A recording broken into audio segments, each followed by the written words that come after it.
사실 우리 몸은 그렇게 단순하지 않습니다. 혈압이 갑자기 막 올라가거나 그러지 않는다는 이야기입니다. 실제로 연구를 해보니까 여러 가지 통계나 역학조사들을 해보니까 별로 이런 혈압이나 심혈관계 사망률과 관련이 없거든요.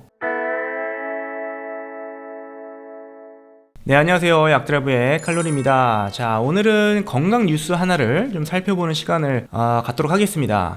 최근 이제 세브란스 병원에서 우리나라 인구 한 14만 명 정도를 대상으로 한 10년 정도를 추적을 했습니다. 그랬더니 한 5천 명 정도가 사망을 했고, 그 중에 한 1,000명 정도가 이제 심혈관계 질환으로 사망을 했는데, 그럼 이런 이제 사망자들 간에 어떤 영양소가 좀 부족했냐, 어떤 영양소가 충분히 섭취를 했느냐, 이런 것들을 좀 통계적으로 본 연구였습니다. 제목에서 보면은 칼륨 섭취가 충분한 칼륨 섭취가 심혈관계 질환의 사망률을 최대한 21%까지 낮췄다라는 기사가 크게 나왔습니다. 자, 그런데 저는 이 칼륨의 섭취가 심혈관계 질환 사망률을 낮추는데 좋다, 이롭다라는 그 내용보다 제가 이 기사에서 더 중점적으로 또 관심 있게 본 바로 내용은 나트륨 섭취는 사망률과 관련이 없다라는 내용이었습니다. 자, 우리가 보통 나트륨은 이제 짠 거 이야기하는 거죠. 소금. 그래서 우리가 짠 거 먹으면 건강에 안 좋다, 특히 이제 혈압에 안 좋다라는 이야기 아마 다 알고 계시리라 생각이 듭니다.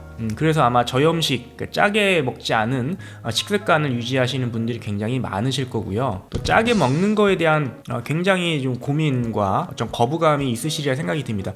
식당에 가도 그렇죠. 일일 나트륨 섭취가 얼마다, 그래서 얼마 이상은 먹으면 안 된다, 이런 안내문들이 많이 붙어 있지 않습니까? 이제 그런 홍보가 되다 보니까 나트륨 먹으면 이제 혈압 올라간다, 짜게 먹으면 안 좋다, 이런 어떤 인식들이 좀 만연해져 있는 것 같습니다. 사실 결과적으로 말씀드리면은 나트륨 섭취, 그러니까 소금의 섭취는 크게 영향이 없습니다. 물론 너무 짜게 먹으면, 말도 안 되게 짜게 먹으면 당연히 안 좋겠죠. 뭐든지 다 과하면 안 좋은 것처럼 소금 또한 너무 많이 먹으면 좋진 않겠지만, 우리가 보통 그냥 간을 해서 먹는, 일반적으로 먹는 정도의 짠 정도면은 사망률, 특히 심혈관계 관련된 사망률과 크게 관련이 없거든요. 그래서 이 연구는 이제 그런 내용을 좀 뒷받침해주는 그런 결과라고 보여지기 때문에 여러분들께 소개를 좀 해드리고 싶었습니다. 그래서 오늘 또 영상을 마련한 것이고요.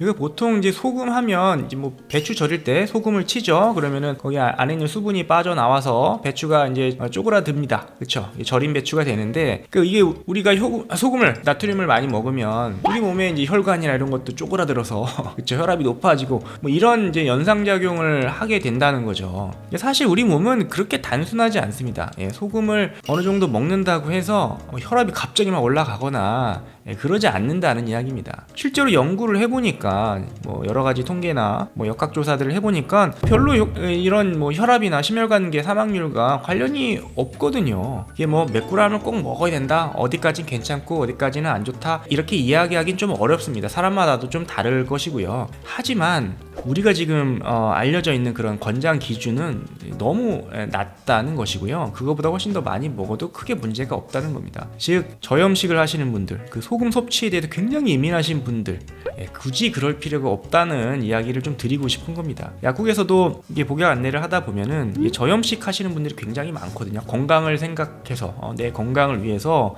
저염식을 하고 있다, 이렇게 말씀하시는 분들이 많은데, 근데 의외로 그런 분들이 과연 건강하냐 그렇지는 않습니다. 혈압 조절이 안 되는 경우들도 많고요.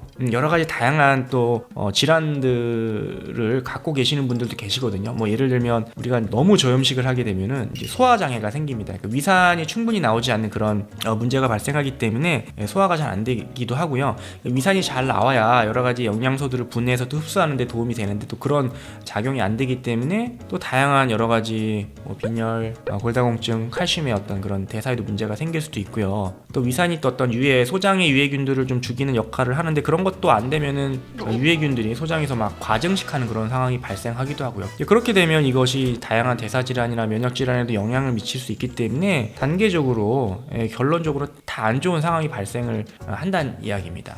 단지 저염식을 했는데 말이죠. 이게 뭐 단기적으로 그런 문제들이 갑자기 발생하진 않겠지만 매년 꾸준히 이런 저염식을 하게 되면은 생각지도 못한, 예상하지도 못한 그런 여러 가지 증상들이 발생을 한다는 이야기입니다. 그만큼 나트륨은 우리 몸에 어떤 굉장히 필수적인 미네랄이기 때문에 충분한 양을 섭취를 해줘야 된다는 거죠. 우리가 뭐 빛과 소금이라는 말이 있듯이 그만큼 소금이 굉장히 뭐 중요하고 소중하다 그런 표현이지만 우리 몸에도 나트륨이 굉장히 중요합니다. 근데 그 중요한 나트륨을 너무 적게 먹다 보면은 다양한 문제들이 발생할 수 있다는 거죠.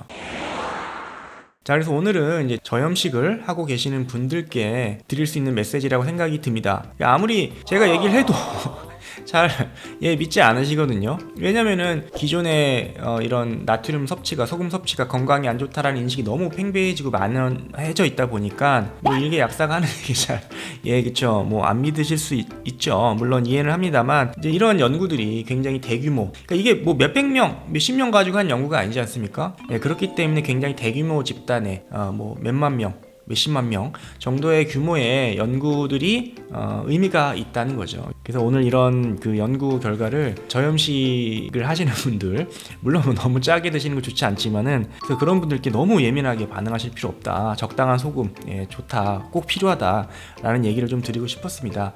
그래서 뭐 연구에 나와 있는 것처럼 칼륨 섭취도 굉장히 중요하기 때문에 칼륨이 많이 들어있는 여러 가지 뭐 채소나 뭐 곡류들 충분하게 섭취해 주시는 것도 굉장히 중요하겠고요. 그렇다면 뭐 혈압 관리라든지 여러 가지 심혈관계 질환을 예방하는, 먹는 것만으로도 예방할 수 있는 효과가 분명히 있을 거라고 생각이 듭니다. 감사합니다.